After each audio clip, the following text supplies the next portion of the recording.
ಕತೆ ಕನ್ನ. ಲೇಖಕರು ಸಾರಾ ಅಬೂಬ್ಕರ್. ಓದುತ್ತಿರುವವರು ಪ್ರತಿಭಾ ನಿರಂಜನ್. ರಾಯರ ತೋಟ ಪಾಲಾಗಿ ಆ ದೊಡ್ಡ ತೋಟದ ಅರ್ಧ ಭಾಗ ತಮ್ಮನಿಗೆ ಹೋದಾಗ ಮಧ್ಯದಲ್ಲಿ ಅಂತಹ ಗೋಡೆ ಬೇಕೆಂದು ರಾಯರಿಗೆ ಅನ್ನಿಸಿರಲಿಲ್ಲ. ಸಣ್ಣದೊಂದು ಸಾಧಾರಣವಾದ ಬೇಲಿಯಾದರೂ ಸಾಕೆಂದು ಅವರು ಸುಮ್ಮನಾಗಿದ್ದರು. ಅಣ್ಣ ತಮ್ಮಂದಿರು ಒಂದೇ ತಾಯಿಯ ಹೊಟ್ಟೆಯಲ್ಲಿ ಹುಟ್ಟಿದವರು, ಒಂದೇ ಮನೆಯಲ್ಲಿ ಒಟ್ಟಿಗೆ ಆಡಿ ಬೆಳೆದವರು. ಈಗೇನು ಮಕ್ಕಳು ಮರಿ ಎಂದು ಸ್ವಂತ ಸಂಸಾರವಾದಾಗ ಆಸ್ತಿ ಪಾಲಾಗಬೇಕಾದದ್ದು ಅನಿವಾರ್ಯವಾಗಿ ಆಸ್ತಿಯನ್ನು ಇಬ್ಬಾಗ ಮಾಡಬೇಕಾಯಿತಷ್ಟೇ. ಕೆಲವು ಕಾಲ ಎಲ್ಲವೂ ಸುಗಮವಾಗಿಯೇ ಸಾಗಿತ್ತು. ಸಮಸ್ಯೆ ಉದ್ಭವಿಸಿದ್ದು ತಮ್ಮನು ಆಸ್ತಿಯನ್ನು ಇನ್ನೊಬ್ಬರಿಗೆ ಮಾರಿದಾಗ. ಅದು ಕೂಡ ಮಾರಿದ್ದು ಅನ್ಯ ಧರ್ಮೀಯನೊಬ್ಬನಿಗೆ. ತಮ್ಮ ಸಂಸ್ಕೃತಿ ಪೂಜೆ ಸಂಪ್ರದಾಯಗಳಿಗಿಂತ ತೀರಾ ಭಿನ್ನವಾದ ಸಂಸ್ಕೃತಿಯನ್ನು ಮೈಗೂಡಿಸಿಕೊಂಡವರು. ಮೀನು ಮಾಂಸ ಕೋಳಿ ಎಲ್ಲವನ್ನೂ ತಿನ್ನುವವರು. ಛೇ, ಇವನು ಎಂತಹ ಕೆಲಸ ಮಾಡಿದ ಎಂದು ರಾಯರು ಹಣೆಗಟ್ಟಿಸಿಕೊಂಡಿದ್ದು ಅದೆಷ್ಟು ಬಾರಿಯೋ. ಈ ಜನರನ್ನು ಪಕ್ಕದಲ್ಲಿಟ್ಟುಕೊಂಡು ತಾನು ಇಲ್ಲಿ ಬದುಕುವುದು ಹೇಗೆ? ತನ್ನ ಹೆಂಡತಿಗೂ ಮನೆಯ ಇತರ ಹೆಣ್ಣು ಮಕ್ಕಳಿಗೂ ರಕ್ಷಣೆಯೊದಗಿಸುವುದು ಹೇಗೆ? ಈ ಕೆಲಸದವರು ಕೂಡ ಪರಸ್ಪರ ಸ್ನೇಹ ಬೆಳೆಸಿಕೊಂಡು ಬೇಲಿಯ ಬದಿಗಳಲ್ಲಿ ನಿಂತುಕೊಂಡು ಸುಖ ದುಃಖ ವಿಚಾರಿಸುತ್ತಾರೆ. ಇದೆಲ್ಲವನ್ನು ತಡೆಯಲು ಏನಾದರೊಂದು ಹಾದಿ ಕಂಡುಕೊಳ್ಳಬೇಕಾಗಿತ್ತು. ಹಾದಿ ಇನ್ನೇನು, 2 ಕಾಂಪೌಂಡುಗಳ ಮಧ್ಯದಲ್ಲಿ ಎತ್ತರವಾದ ಗೋಡೆ ಕಟ್ಟಿಸಬೇಕು. ಗೋಡೆ ಕಟ್ಟಿಸುವುದೆಂದರೆ ಸುಮ್ಮನಾಯಿತೇ? ಕಲ್ಲು ಸಿಮೆಂಟು ಕೂಲಿ ಎಂದು ಖರ್ಚಿನ ಲೆಕ್ಕ ಹಾಕತೊಡಗಿದರು. ಪಕ್ಕದ ಮನೆಯವರು ತಮ್ಮ ಜನವೇ ಆಗಿದ್ದರೆ ಇಷ್ಟೊಂದು ಚಿಂತಿಸಬೇಕಾದದ್ದಿರಲಿಲ್ಲ. ಈ ಬೇರೆಯ ಜನ ಬಂದು ಇನ್ನು ಏನೇನು ತೊಂದರೆ ಶುರುವಾಗಲಿದೆಯೋ. ಈ ಕೆಲಸದವರಂತೂ ಎಷ್ಟು ಬೇಗ ಹೊಂದಿಕೊಂಡು ಬಿಟ್ಟರು. ಸಮಯ ದೊರೆತಾಗಲೆಲ್ಲ ಬೇಲಿಯ ಬಳಿ ನಿಂತು ಸುಖ ದುಃಖ ವಿಚಾರಿಸಿಕೊಳ್ಳುತ್ತಿದ್ದರು. ಅವರಿಗೆ ಜಾತಿ ಧರ್ಮದ ಚಿಂತೆ ಇಲ್ಲ, ಅವರಿಗಿರುವುದು ಹೊಟ್ಟೆಯ ಚಿಂತೆ ಮಾತ್ರ. ಇವರು ಹೀಗೆ ಮಾತಾಡಿ ಆಡಿ ಕೊನೆಗೆ ತಮ್ಮ ಮನೆಯ ಗುಟ್ಟುಗಳೆಲ್ಲವೂ ರಟ್ಟಾದೀತು. ಗೋಡೆಯ ಕುರಿತು ರಾಯರು ಚಿಂತಿಸಿ ತಲೆ ಕೆಡಿಸಿಕೊಳ್ಳುತ್ತಿದ್ದಾಗಲೇ ಪಕ್ಕದ ಮನೆಯಾತನು ಗೋಡೆಯೊಂದನ್ನು ಕಟ್ಟಿಸಿಯೇ ಬಿಟ್ಟನು. ಈ ಭಾಗದಲ್ಲಿ ನಿಂತರೆ ಆಚೆಯ ಭಾಗದ ಹೆಂಗಸರು ಕಾಣದಂತೆ ಎತ್ತರವಾದ ಗೋಡೆ. ಕಾಸು ಖರ್ಚಿಲ್ಲದೆ ಎತ್ತರವಾದ ಗಟ್ಟಿಮುಟ್ಟಾದ ಗೋಡೆ ಮೇಲೆದ್ದಾಗ ರಾಯರಿಗೆ ಸಂತೋಷವಾಯಿತು. ಈಗ ಇನ್ನೊಂದು ವಿಷಯವೂ ಅವರ ತಲೆ ತಿನ್ನತೊಡಗಿತು. ಈವರೆಗೆ ಅವರು ದೇವರು ಧರ್ಮ ಎಂದು ಅಷ್ಟಾಗಿ ತಲೆ ಕೆಡಿಸಿಕೊಂಡಿರಲಿಲ್ಲ. ಚೌತಿ ದೀಪಾವಳಿ ಎಂದು ಮನೆಯಲ್ಲಿ ಹೆಂಗಸರು ಮಕ್ಕಳಿಗಾಗಿ ಹಬ್ಬ ಮಾಡುತ್ತಿದ್ದರೆ ಹೊರತು ಅದಕ್ಕೆ ವಿಶೇಷವಾಗಿ ಧಾರ್ಮಿಕ ಮಹತ್ವವನ್ನೇನು ಕೊಟ್ಟಿರಲಿಲ್ಲ. ಆದರೆ ಈಗ ಪಕ್ಕದ ಮನೆಯ ಗಂಡಸರು ಮಕ್ಕಳು ದಿನಾಲು ಮಸೀದಿಗೆ ಹೋಗುವುದನ್ನು ಕಂಡು ರಾಯರ ಮನದಾಳದಲ್ಲೂ ದೈವ ಭಕ್ತಿ ಜಾಗೃತಿಗೊಂಡಿತು.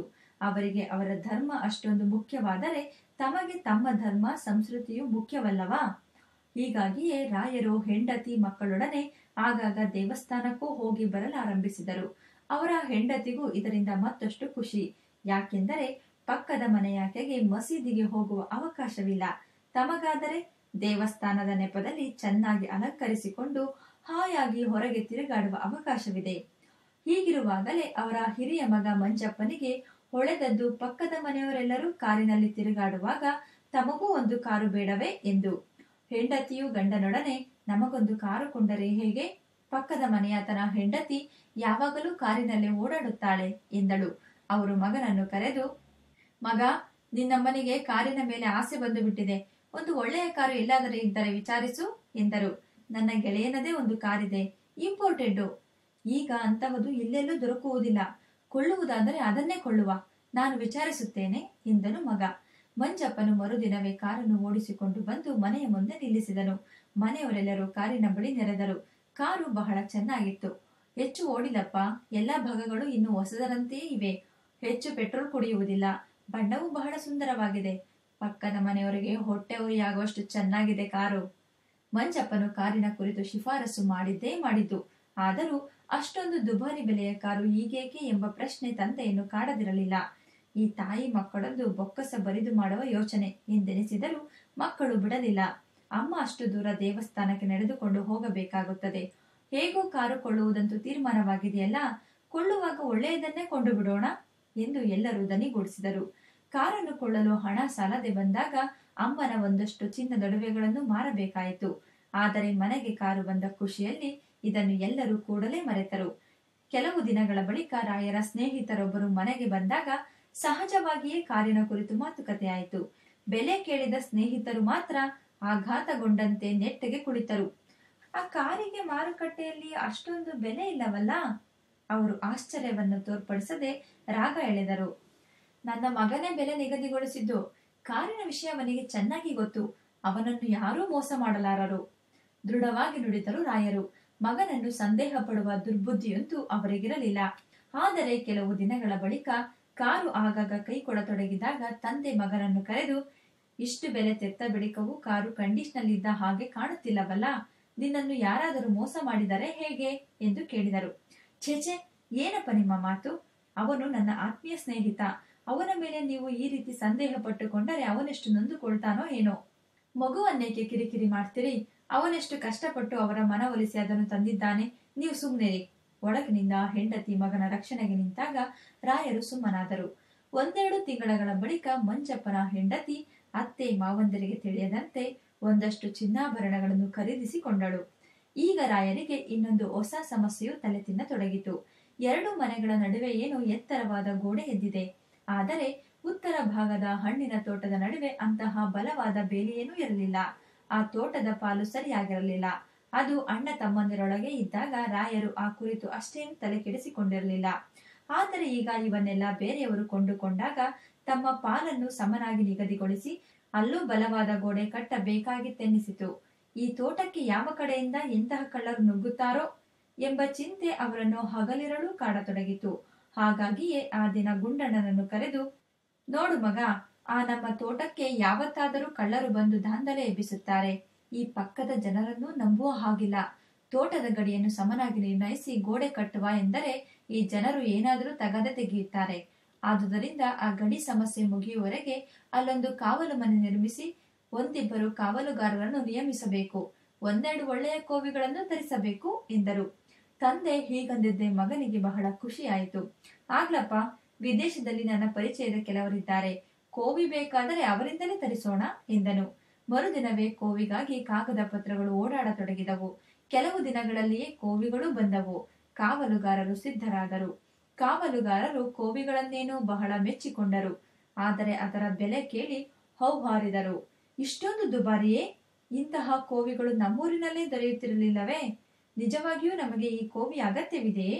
ರಾಯರಿಗಂತೂ ಮಕ್ಕಳು ಮಾಡಿದ್ದೆಲ್ಲವೂ ಸರಿ. ಮಕ್ಕಳಲ್ಲಿ ತಪ್ಪು ಹುಡುಕುವಂತೆ ಇಲ್ಲ. ಅವರು ಕಾವಲುಗಾರರಿಗೆ ಸಮಜಾಯಿಸಿಕೆ ನೀಡಿದರು. ಹೌದು, ಕೋವಿ ಕೊಂಚ ದುಬಾರಿಯೇ. ಆದರೆ ಕೊಳ್ಳುವಾಗ ಯಾವಾಗಲೂ ಅತ್ಯುತ್ತಮವಾದುದನ್ನೇ ಕೊಳ್ಳಬೇಕು. ಬಹುಕಾಲ ಬಾಳಿಕೆ ಬರುವಂತಹದ್ದು. ಅದಾದ ಕೆಲವು ಸಮಯದ ಬಳಿಕ ಗುಂಡಣ್ಣನ ಹೆಂಡತಿಯು ಸುಂದರವಾದ ಒಂದೆರಡು ಕಂಠಾಭರಣಗಳನ್ನು ಮಾಡಿಸಿಕೊಂಡು ಯಾರೂ ಕಾಣದಂತೆ ಭದ್ರವಾಗಿ ಕಪಾಟಿನಲ್ಲಿಟ್ಟುಕೊಂಡಳು. ಈ ಬಾರಿಯೂ ತಾಯಿಯ ಒಂದಷ್ಟು ಆಭರಣಗಳು ಕರಗಿದವು. ರಾಯರ ಕೊನೆಯ ಮಗ ರಾಜಣ್ಣ ವಿದೇಶದಲ್ಲಿ ವಿದ್ಯಾಭ್ಯಾಸ ಮುಗಿಸಿ ಹಿಂತಿರುಗುವಾಗ ಇತರ ಸಾಮಾನುಗಳೊಡನೆ ಹೆಂಡತಿಯೊಬ್ಬಳನ್ನು ಕರೆದುಕೊಂಡು ಬಂದಿದ್ದನು. ಕೃಷಿ ವಿಶ್ವವಿದ್ಯಾಲಯದ ಪದವೀಧರನಾದ ಆತನು ಕೃಷಿ ಇಲಾಖೆಯ ಉದ್ಯೋಗದೊಡನೆ ತಮ್ಮ ತೋಟದ ಉಸ್ತುವಾರಿಯನ್ನು ನೋಡಿಕೊಳ್ಳುತ್ತಿದ್ದನು. ಊರಿಗೆ ಬಂದ ಒಂದೆರಡು ವರ್ಷಗಳಲ್ಲಿ ಆತನ ಹೆಂಡತಿ ತಲೆದಿಂಬಿನ ಮಂತ್ರವನ್ನಾರಂಭಿಸಿದ್ದಳು. ನಿಮ್ಮ ಈ ಊರಿನ ಗೊಬ್ಬರ ಏನೇನೂ ಪ್ರಯೋಜನವಿಲ್ಲ.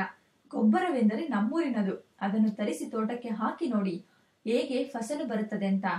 ನನ್ನಣ್ಣನೊಡನೆ ಹೇಳಿದರೆ ಅವನು ಅದರ ಸರಬರಾಜಿಗೆ ಏರ್ಪಾಡು ಮಾಡುತ್ತಾನೆ. ವಿದೇಶದಿಂದ ತರಿಸುವುದಾದರೆ ಹಡಗು ತುಂಬ ತರಿಸುವುದು ಬೇಡವಾ? ರಾಗವೆಳೆದ ರಾಜಣ್ಣ. ಆದರೂ ಮಂತ್ರದ ಗಾಳಿ ಆತನ ಮೇಲೂ ಪರಿಣಾಮ ಬೀರತೊಡಗಿತು. ಅದಕ್ಕೇನಂತೆ, ಹೇಗೂ ನೀವು ಕೃಷಿ ಇಲಾಖೆಯಲ್ಲೇ ಇದ್ದೀರಿ. ಈ ಗೊಬ್ಬರದ ಉತ್ಕೃಷ್ಟತೆಯನ್ನು ಊರವರಿಗೆ ತಿಳಿಸಿ. ಎಲ್ಲರೂ ತರಿಸಿಕೊಳ್ಳುವುದಾದರೆ ಅಗ್ಗದಲ್ಲಿಯೇ ದೊರಕುತ್ತದೆಂದು ಅವರಿಗೆ ಮನದಟ್ಟು ಮಾಡಿಕೊಡಿ. ನೀವು ಮನಸ್ಸು ಮಾಡಿದರೆ ಇದೆಲ್ಲ ನಿಮಗೆ ಎಷ್ಟು ಹೊತ್ತಿನ ಕೆಲಸ. ಗಾಳಿ ಹಾಕುತ್ತಾ ಹೋದಳಾಕೆ. ತಲೆದಿಂಬಿನ ಮಂತ್ರ ಚೆನ್ನಾಗಿಯೇ ಕೆಲಸ ಮಾಡಿತು. ರಾಜಣ್ಣನು ಮರುದಿನ ತಂದೆಯೊಡನೆ, ಅಪ್ಪ, ನಮ್ ತೋಟದಲ್ಲಿ ಇತ್ತೀಚೆಗೆ ಫಸಲು ಚೆನ್ನಾಗಿ ಬರ್ತಾ ಇಲ್ಲ. ನಮ್ಮ ಈ ಸಾದಾ ಗೊಬ್ಬರ ತೀರಾ ನಿಷ್ಪ್ರಯೋಜಕ. ವಿದೇಶದಲ್ಲಿ ಅತ್ಯುತ್ತಮವಾದ ಹೊಸ ರೀತಿಯ ಗೊಬ್ಬರ ಇದೆ. ನಾವು ಅದನ್ನೇ ತರಿಸಿ ತೋಟಕ್ಕೆ ಹಾಕೋಣ. ಮುಂದಿನ ವರ್ಷದ ಫಸಲು ಹೇಗಾಗುತ್ತದೆ ನೀವೇ ನೋಡಿ ಎಂದನು. ರಾಯರು ಕೂಡ ಯೋಚಿಸತೊಡಗಿದರು. ವಿದೇಶದಿಂದ ತರಿಸುವುದಾದರೆ ತಮಗೆ ಮಾತ್ರ ಯಾಕೆ ತರಿಸಬೇಕು? ಹಾಗೊಂದು ವೇಳೆ ತರಿಸಿದರೂ ಅದು ದುಬಾರಿಯಾದೀತು.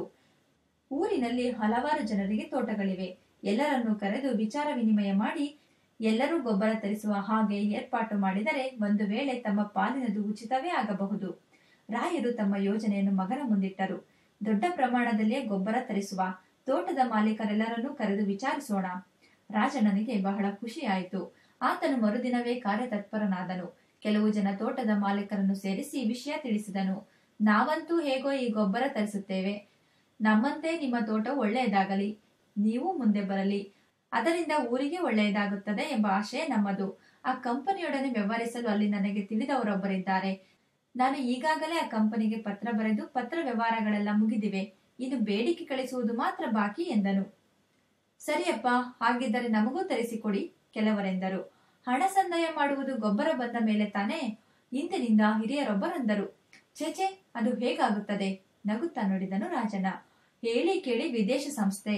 ನಮ್ಮ ದೇಶದ ವಂಚನೆ ಲಂಚದ ಪ್ರಕರಣಗಳೆಲ್ಲ ಬಯಲಾಗಿರುವುದರಿಂದ ಅವರು ನಮ್ಮ ಮೇಲೆ ವಿಶ್ವಾಸ ಬಿಡಲಾರರು. ಆದರೆ ಅವರು ನಮ್ಮವರಂತೆ ಮೋಸ ಮಾಡ್ತಾರಾ? ಅವರಿಗೆ ಹಣದ ಡಿಡಿ ಕಳಿಸಿದೊಡನೆ ಅವರು ಗೊಬ್ಬರ ಕಳಿಸ್ತಾರೆ. ಹೌದು, ನಮ್ಮ ದೇಶದವರ ಮೇಲೆ ಯಾರಿಗೂ ನಂಬಿಕೆ ಇರದು. ಆದರೆ ವಿದೇಶಿ ಸಂಸ್ಥೆಯ ಮೇಲೆ ನಾವು ಅನುಮಾನ ಪಡಬೇಕಾದದ್ದೇ ಇಲ್ಲ ಎಂದು ಕೆಲವರಂದರು. ವಿದೇಶಿ ಗೊಬ್ಬರ ಎಲ್ಲರನ್ನೂ ಆಕರ್ಷಿಸಿತು. ನಮ್ಮ ಈ ಪಡಪೋಷಿ ಗೊಬ್ಬರಕ್ಕಿಂತ ವಿದೇಶಿ ಗೊಬ್ಬರ 1000 ಪಾಲು ಮೇಲು ಎಂಬ ತೀರ್ಮಾನಕ್ಕೆ ಎಲ್ಲರೂ ಬಂದರು. ತಮಗೆ ಬೇಕಾದಷ್ಟು ಗೊಬ್ಬರದ ಲೆಕ್ಕ ಹಾಕಿ ಮರುದಿನವೇ ರಾಜಣ್ಣನ ಕೈಗೆ ಹಣ ಒಪ್ಪಿಸಿದರು. ರಾಜಣ್ಣನ ಪತ್ರ ವ್ಯವಹಾರ ಮುಂದುವರೆದು ಗೊಬ್ಬರಕ್ಕಾಗಿ ಬೇಡಿಕೆಯನ್ನು ಕಳುಹಿಸಿದನು. ಮಳೆಗಾಲ ಮುಗಿದು ತೋಟಕ್ಕೆ ಗೊಬ್ಬರ ಹಾಕುವ ಸಮಯವೂ ಮೀರುತ್ತಾ ಬಂತು. ಇನ್ನೂ ಗೊಬ್ಬರ ಬರಲಿಲ್ಲ. ಗೊಬ್ಬರಕ್ಕೆ ಹಣ ಕೊಟ್ಟವರು ಆಗಾಗ ರಾಜಣ್ಣನ ಬಳಿ ಬಂದು ವಿಚಾರಿಸತೊಡಗಿದರು. ಹಡಗಿನಲ್ಲಿ ಬರ್ತಾ ಇದೆ. ಗಾಳಿ ಮಳೆ ಜೋರಾಗಿದ್ದುದರಿಂದ ಕೊಂಚ ನಿಧಾನವಾದೀತಷ್ಟೇ. ರಾಜಣ್ಣನು ಸಮಜಾಯಿಷಿಕೆ ನೀಡಿದನು. ಮತ್ತೂ 1-2 ತಿಂಗಳುಗಳು ಕಳೆದವು. ಗೊಬ್ಬರದ ಪತ್ತೆ ಇಲ್ಲ. ಈಗ ಗೊಬ್ಬರಕ್ಕೆ ಹಣ ತೆತ್ತವರು ಆಗಾಗ ಬಂದು ತಗಾದೆ ಮಾಡತೊಡಗಿದರು. ನಮ್ಮಲ್ಲೇನೋ ಹಣ ಜಾಸ್ತಿ ಆಗಿದೆ ಅಂತ ಅಂದುಕೊಂಡಿದ್ದೀರಾ? ನಾವೇನೋ ಹಣದ ಮರ ನೆಟ್ಟಿದ್ದೇವೆಯೇ? ಒಳ್ಳೆಯ ಫಸಲು ಬರ್ತದೆ, ಮುಂದಿನ ವರ್ಷ 4 ಕಾಸು ಕೈಗೆ ಬರ್ತದೆ ಅಂತ ಇದ್ದ ಬದ್ದ ಕಾಸನ್ನೆಲ್ಲ ಒಟ್ಟು ಸೇರಿಸಿ ಸಾಲ ಸೋಲ ಮಾಡಿ ಹಣ ಕೊಟ್ಟರೆ ಈಗ ಗೊಬ್ಬರವೂ ಇಲ್ಲ, ಹಣವೂ ಇಲ್ಲ ಎಂಬಂತಾಯ್ತಲ್ಲ. ಮುಂದಿನ ವರ್ಷ ನಮ್ಮ ಮಕ್ಕಳು ಮರಿಗಳನ್ನು ಉಪವಾಸ ಕೆಡವಬೇಕೆನ್ನುತ್ತೀರಾ ಅಥವಾ ವಿಷ ಕೊಟ್ಟು ಕೊಲ್ಲಬೇಕೆನ್ನುತ್ತೀರಾ ಎಂದು ತಮ್ಮ ಹೊಟ್ಟೆ ಉರಿಯನ್ನು ಹೊರ ಹಾಕತೊಡಗಿದರು. ರಾಜಣ್ಣನು ಯಾವ ರೀತಿಯ ಅಸಹನೆಯನ್ನೂ ತೋರದೆ ಮಂದಸ್ಮಿತನಾಗಿಯೇ, ನೋಡಿಪ್ಪ, ಗೊಬ್ಬರ ಬರುತ್ತಿರುವುದು ಹಡಗಿನಲ್ಲಿ ತಾನೆ, ಅದೇನು ವಿಮಾನವಾ? ಅಲ್ಲಿಂದ ಹಾರಿ ಬಂದು ಇಲ್ಲಿ ಇಳಿಯುವುದಕ್ಕೆ? ಅಥವಾ ರೈಲು ಗಾಡಿನ? ಅದು ಹಡಗು ತಾನೆ, ನೀರಿನಲ್ಲಿ ತೇಲಿಕೊಂಡು ಬರಬೇಕೋ ಬೇಡವೋ? ಇಷ್ಟು ದಿನಗಳಾದವಲ್ಲ, ಇನ್ನು ಕೊಂಚ ದಿವಸ ತಾಳಿ.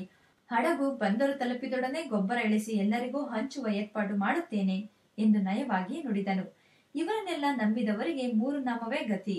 ಇವನ ಮನೆ ಹಾಳಾಗ ಎಂದು ಕೆಲವರು ನೆಲ ಕೈ ಬಡಿದು ಊರಿನಲ್ಲಿಯೇ ದೊರೆತ ಗೊಬ್ಬರವನ್ನು ಹಾಕಿ ಸುಮ್ಮನಾದರು. ರಾಯರ ಮಗ ವಿದೇಶಿ ಗೊಬ್ಬರ ತರಿಸುತ್ತಾನೆಂಬ ಸಮಾಚಾರ ದೊರಕಿದ ಊರಿನ ಗೊಬ್ಬರ ಮಾರಾಟಗಾರರು ಹೆಚ್ಚು ಗೊಬ್ಬರವನ್ನು ತರಿಸಿರಲೂ ಇಲ್ಲ. ಹೀಗಾಗಿ ಇದ್ದ ಗೊಬ್ಬರವೆಲ್ಲವೂ ಬೇಗನೆ ಖರ್ಚಾಗಿ ಊರವರು ಗೊಬ್ಬರಕ್ಕಾಗಿ ಪರದಾಡುವಂತಾಯಿತು. ರಾಜಣ್ಣನ ಗೊಬ್ಬರದ ಹಡಗು ಬಂದರಿಗೆ ಬರಲೇ ಇಲ್ಲ. ಊರವರು ರಾಜಣ್ಣನ ಬಳಿ ಹೋಗಿ ತಗಾದೆ ಮಾಡಿದರೆ, ನಿಮ್ಮೆಲ್ಲರಿಗಿಂತ ಹೆಚ್ಚು ಹಣ ನಮ್ಮಪ್ಪನೇ ಕೊಟ್ಟಿದ್ದಾನೆ, ಈಗ ನಾವೇನ್ ಮಾಡ್ಬೇಕು? ವಿದೇಶದಿಂದ ಹೊರಟ ಹಡಗು ಹೇಗೆ ಮಾಯವಾಯಿತೋ ಯಾರು ಬಲ್ಲರು? ಅಥವಾ ಬಿರುಗಾಳಿಗೆ ಸಿಕ್ಕಿ ಮುಳುಗಿಯೇ ಹೋಯಿತೋ ಏನೋ ಎಂದು ಧ್ವನಿ ಎತ್ತರಿಸಿ ನುಡಿಯುತ್ತಿದ್ದನು. ತಾನು ಧ್ವನಿ ಎತ್ತರಿಸಿದರೆ ಎದುರು ಪಕ್ಷದವರ ಧ್ವನಿ ಕ್ಷೀಣವಾಗುತ್ತದೆ ಎಂಬುದು ಅವನ ಅನುಭವ. ಹಡಗು ಮುಳುಗಿದ ಸುದ್ದಿ ಪತ್ರಿಕೆಯಲ್ಲಿ ಬರಲಿಕ್ಕಿಲ್ಲವಾ? ಯುವಕನೊಬ್ಬನು ಕೇಳಿದನು. ಪತ್ರಿಕೆಗೆ ಕೊಡುವವರು ಯಾರು? ಹಡಗೆ ಮುಳುಗಿದ ಮೇಲೆ. ಹಡಗಿನಲ್ಲಿ ಕಳಿಸಿ ಎಂದದ್ದೇ ತಪ್ಪಾಯ್ತು, ವಿಮಾನದಲ್ಲಿ ಕಳಿಸಿ ಅಂತ ಹೇಳಬೇಕಾಗಿತ್ತು. ನಿರಾಶೆಯ ಆಳದಿಂದ ನುಡಿದನೊಬ್ಬನು. ನಮ್ಮ ಜನರ ನಸೀಬೇ ಕೊಟ್ಟಿ. ಹಡಗಿನಲ್ಲಿ ಬಂದರೂ ನಮಗೆ ದಕ್ಕುವುದಿಲ್ಲ, ವಿಮಾನದಲ್ಲಿ ಬಂದರೂ ದಕ್ಕುವುದಿಲ್ಲ. ಮತ್ತೊಬ್ಬನಂದನು. ಯಜ್ಞವನ್ನೋ ಹೋಮವನ್ನೋ ಮಾಡಿದರೆ ಹೇಗೆ ಎಂಬ ಸಲಹೆಗೂ ಕೊರತೆ ಇರಲಿಲ್ಲ. ಕೆಲವು ದಿನಗಳ ಬಳಿಕ ರಾಯರು ಮಗನನ್ನು ಕರೆದು, ಆ ಗೊಬ್ಬರದ ಕಂಪನಿಯೊಡನೆ ನೀನು ನಡೆಸಿದ ಪತ್ರ ವ್ಯವಹಾರದ ನಕಲುಗಳೆಲ್ಲ ಸಮವಾಗಿವೆಯಲ್ಲ?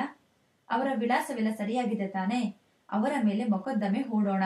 ಒಂದೋ ಗೊಬ್ಬರ ಕಳಿಸಲಿ, ಇಲ್ಲ ನಮ್ಮ ಹಣವನ್ನಾದರೂ ಹಿಂತಿರುಗಿಸಲಿ ಎನ್ನುತ್ತಾ ಹೋಗಿ ಹೋಗಿ ಎಂತವರ ಸಹವಾಸ ಮಾಡಿಕೊಂಡೆ ಥತ್ ಎಂದು ಅಸಹನೆಯಿಂದ ನುಡಿದರು. ಬಾಗಿಲಲ್ಲಿ ನಿಂತಿದ್ದ ಸೊಸೆ ಸುಂದರವಾಗಿ ಮುಗುಳ್ನಗುತ್ತಾ ಒಳಸರಿದಳು. ರಾಯರು ಮತ್ತೂ ಒಂದು ಮಾತು ಸೇರಿಸಿದರು. ಎಲ್ಲ ಮೋಸ ವಂಚನೆ ದಗಾಕೋರತನವು ನಮ್ಮೂರಿನಲ್ಲಿಯೇ ನಡೆಯುತ್ತದೆಂದುಕೊಂಡಿದ್ದೆ. ವಿದೇಶಿಯರು ಕೂಡ ನಮ್ಮಂತೆ ಇದ್ದಾರೆಂದು ತಿಳಿದು ಮನಸ್ಸಿಗೆ ಕೊಂಚ ಸಮಾಧಾನವಾಯಿತು. ಕೆಲವು ದಿನಗಳ ಬಳಿಕ ಬೇರೆಯೇ ಘಟನೆ ಸಂಭವಿಸಿತು. ರಾಜಣ್ಣನ ಕೋಣೆಯಲ್ಲಿದ್ದ ಕೆಲವು ಕಡತಗಳಿಗೆ ಮಕ್ಕಳಾರೋ ಬೆಂಕಿ ಕೊಟ್ಟು ಬಿಟ್ಟರು. ಬೆಂಕಿ ಕೊಟ್ಟವರಾರೆಂದು ಯಾರೂ ನೋಡಿರಲಿಲ್ಲ. ರಾಜಣ್ಣನ ಹೆಂಡತಿ ಬಂದು ನೋಡಿದಾಗ ಅಲ್ಲಿದ್ದ ಕಡತಗಳೆಲ್ಲವೂ ಬೆಂಕಿಗಾಹುತಿಯಾಗಿದ್ದವೆಂದಳು. ಸದ್ಯ ಮನೆಗೆ ಬೆಂಕಿ ಹಿಡಿಯಲಿಲ್ಲವಲ್ಲ, ನಮ್ಮ ಪುಣ್ಯ ಎಂದರು ರಾಯರು. ಮನೆ ಕೆಲಸ ಮಾಡುತ್ತಿದ್ದವನೊಬ್ಬನು ಕಿಸಕ್ಕನೆ ನಕ್ಕನು. ರಾಜಣ್ಣನು ಬೆದರಿದಂತೆ ಎದುರಿಸಿ ಬಿಡುತ್ತಾ ತಂದೆಯೊಡನೆ, ಅಪ್ಪ, ಅಷ್ಟು ಹೊತ್ತಿಗೆ ಅವಳು ನೋಡಿದ್ದರಿಂದ ಆಯಿತು, ಇಲ್ಲವಾಗಿದ್ದರೆ ದೊಡ್ಡ ಅನಾಹುತವೇ ಸಂಭವಿಸುತ್ತಿತ್ತು ಎಂದನು. ಆ ಗೊಬ್ಬರ ಕಂಪನಿಯ ಕಡತಗಳಿಗೆ ಏನೂ ಹಾನಿ ಸಂಭವಿಸಿಲ್ಲ ತಾನೇ? ಆತಂಕದಿಂದ ಕೇಳಿದರು ರಾಯರು. ರಾಜಣ್ಣನು ತಲೆ ತಗ್ಗಿಸಿ ನೆಲದಲ್ಲಿ ದೃಷ್ಟಿ ನೆಟ್ಟು ನಿಧಾನವಾಗಿ, ಆ ಫೈಲುಗಳೆಲ್ಲವೂ ಸುಟ್ಟು ಹೋಗಿವೆ ಎಂದನು. ಕೆಲವು ತಿಂಗಳುಗಳ ಬಳಿಕ ರಾಜಣ್ಣನು ದೊಡ್ಡದೊಂದು ಕಾಫಿ ತೋಟವನ್ನು ತಂದೆಗೂ ತಿಳಿಯದಂತೆ ಖರೀದಿಸಿ ಹೆಂಡತಿಯ ಹೆಸರಿಗೆ ನೋಂದಾಯಿಸಿದನು.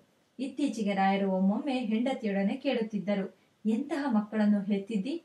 ಸ್ವಂತ ಮನೆಗೆ ಕನ್ನ ಹಾಕುವ ಮಕ್ಕಳನ್ನು ಹೆತ್ತಿದ್ದೀಯಾ ಎಂದು. ಇತ್ತೀಚೆಗೆ ಅವರಿಗೆ ಒಂದೇ ಒಂದು ನೆಮ್ಮದಿ ಇತ್ತು.